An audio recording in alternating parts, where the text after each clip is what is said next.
The strange part wasn't what Queen Letizia said this week. It was what she didn't say. Because during that carefully staged royal appearance, the one everyone online keeps replaying frame by frame, there was this tiny moment where Princess Leonor looked toward her mother after a question about future responsibilities came up. And I swear, the expression lasted maybe 1 second. But it didn't look natural. It looked calculated, almost like Leonor already knew where the conversation could never go publicly. And once I started digging into why people inside royal circles are suddenly talking about asset control, institutional protection, and legal structure, all at once, this story stopped feeling like gossip. It started feeling political. Because here's the uncomfortable question nobody really asks. How much of Leonor's future actually belongs to Leonor? Seriously, think about it. We talk about titles, wealth, privilege, future queen status. But what if the real story is that the monarchy controls almost everything attached to those titles? And honestly, that possibility changes the entire emotional tone around Leonor in 2026. Because people aren't just watching a princess anymore. They're watching someone being shaped into state property in real time. Now before we go deeper, I need to say this clearly because the internet turns everything into fake certainty within 5 minutes. There's no public evidence that Queen Letizia personally stole assets from Leonor. But what people are reacting to is the growing belief that legal royal structures may quietly limit what Leonor truly owns, controls, inherits, or decides independently. And that is where the real tension begins. Because monarchy survives through image. But behind the image is paperwork. Rules, clauses, conditions, restrictions. The kind of things normal people never think about until they realize power is involved.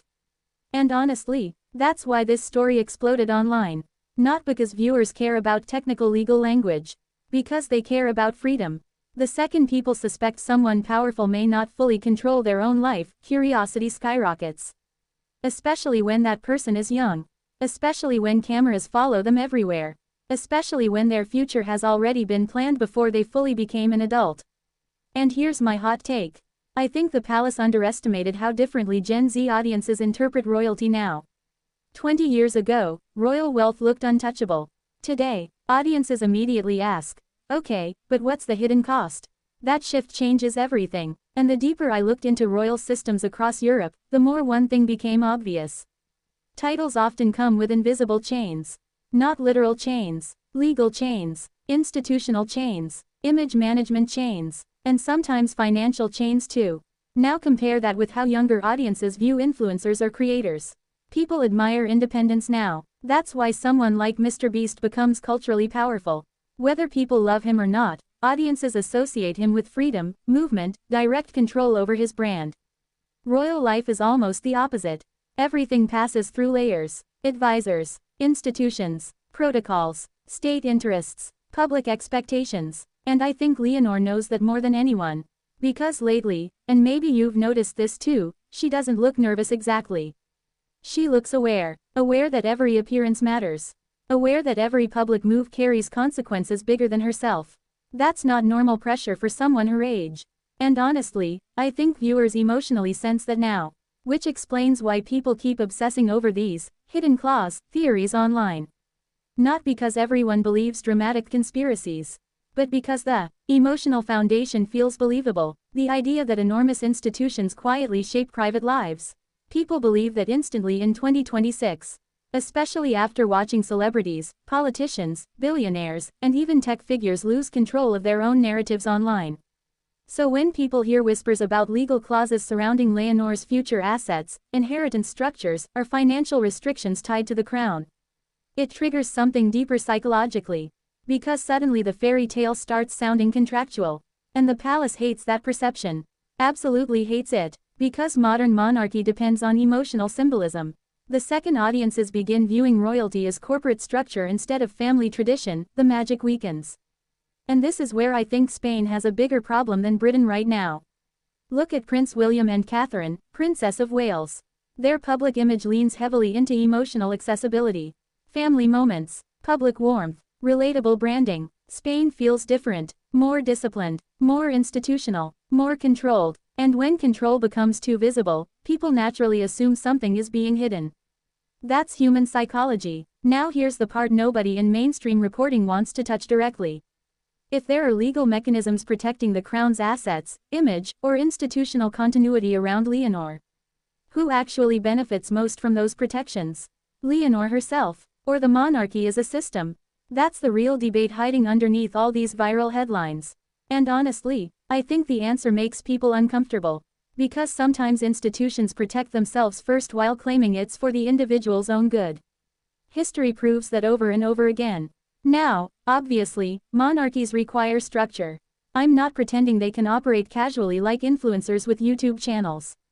But there's a difference between guidance and ownership, and I think audiences are starting to question where that line exists for Leonor.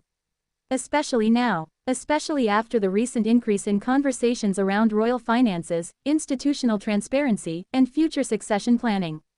And personally, I don't think this conversation disappears anymore. Because the internet has fundamentally changed royal storytelling forever. People don't just consume official narratives now. They investigate them emotionally. That's the new reality. A single facial expression becomes analysis content. One delayed statement becomes conspiracy fuel. One rumored legal detail becomes a symbol of institutional control. And honestly, sometimes the palace itself unintentionally feeds that cycle through excessive silence. Now let me say something slightly controversial. I actually think Queen Letizia understands modern media better than many royal insiders do. Seriously, I think she knows exactly how dangerous uncontrolled narratives can become. Which might explain why public appearances feel so tightly managed lately. Not robotic, strategic. And there's a difference. Because if Leonor is truly the future survival strategy of the Spanish monarchy, then protecting her image becomes almost a national project. That's enormous pressure for a young woman still figuring out who she is privately. And honestly, that's the emotional core of this entire story for me. Not the clauses, not the money, not even the inheritance rumors. The real story is identity. What happens when your future role becomes bigger than your personal self? Can you still own your life emotionally? Can you still make independent mistakes? Can you still discover who you are naturally? Or does the institution slowly decide that for you? That's the question I keep coming back to. And weirdly enough, I think viewers feel personally connected to that question too. Because maybe it's not just about royalty anymore. Maybe people see parts of themselves in this story. Family expectations, career pressure, image pressure, the fear of disappointing systems bigger than yourself. That's why these videos keep exploding online. Not because audiences care about legal paperwork. Because they recognize emotional control when they see it. If you're new to Leonor's story, subscribe, I post every day. Because I genuinely think we're watching one of the most fascinating transformations happening in any monarchy right now. Not a scandal, a transformation. And transformations are always messy in the middle. Now here's another thing I can't stop thinking about. Why do these rumors around assets and restrictions suddenly hit harder in 2026 specifically? Timing matters. And I think the answer is simple. People trust institutions less than they used to. Governments, media, corporations, celebrity PR, even royal households. Audiences question everything now, which means mystery no longer creates admiration automatically. Sometimes it creates suspicion instead. That's a dangerous shift for monarchy. Because monarchy historically depends on controlled distance. But modern audiences reward transparency and authenticity more than perfection. That's why creators dominate internet culture now.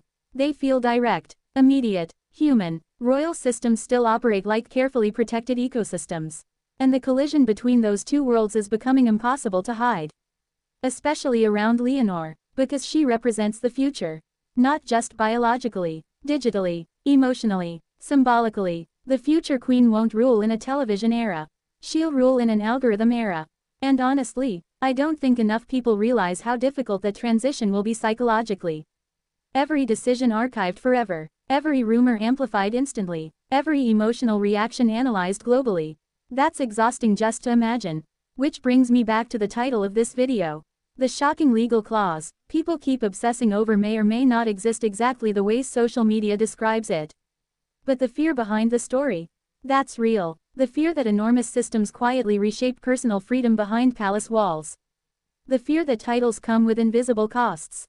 The fear that wealth without autonomy may not actually be freedom at all. And maybe that's the biggest lesson I've learned watching Leonor lately. Power and control are not always the same thing. Sometimes the person closest to the crown is also the person least free to walk away from it. And honestly, that thought changes the entire story for me.